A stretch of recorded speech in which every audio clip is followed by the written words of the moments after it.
Numbers 5. The Lord said to Moses, "Command the Israelites to send away from the camp anyone who has a defiling skin disease or a discharge of any kind, or who is ceremonially unclean because of a dead body. Send away male and female alike. Send them outside the camp so they will not defile their camp, where I dwell among them."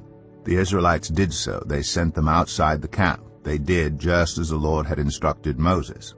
The Lord said to Moses, "Say to the Israelites, any man or woman who wrongs another in any way and so is unfaithful to the Lord is guilty and must confess the sin they have committed.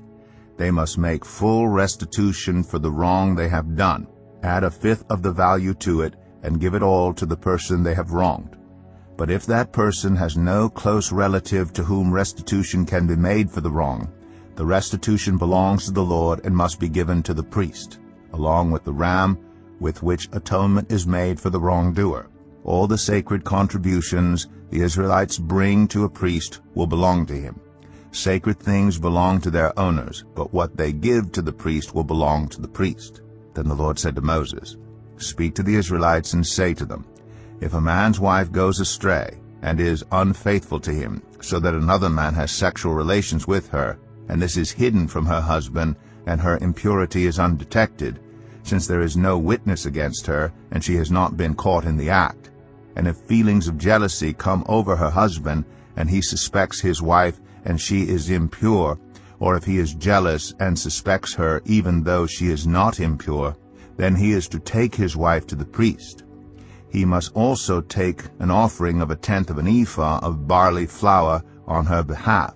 He must not pour olive oil on it or put incense on it, because it is a grain offering for jealousy, a reminder offering, to draw attention to wrongdoing. The priest shall bring her and have her stand before the Lord. Then he shall take some holy water in a clay jar and put some dust from the tabernacle floor into the water.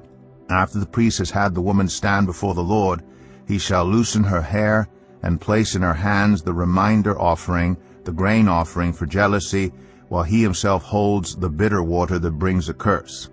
Then the priest shall put the woman under oath and say to her, "If no other man has had sexual relations with you, and you have not gone astray and become impure while married to your husband, may this bitter water that brings a curse not harm you. But if you have gone astray while married to your husband, and you have made yourself impure by having sexual relations with a man other than your husband, here the priest is to put the woman under this curse.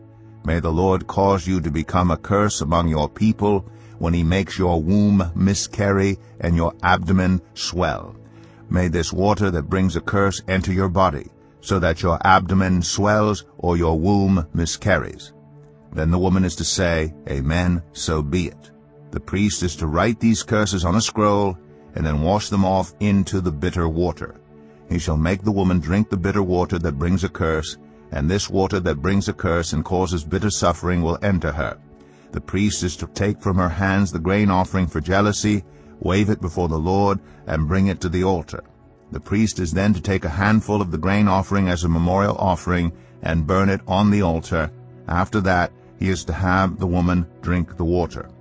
If she has made herself impure and been unfaithful to her husband, this will be the result.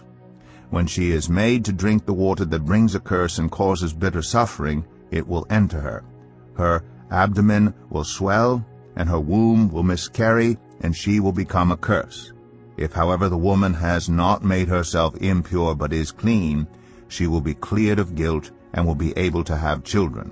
This, then, is the law of jealousy, when a woman goes astray and makes herself impure while married to a husband, or when feelings of jealousy come over a man because he suspects his wife.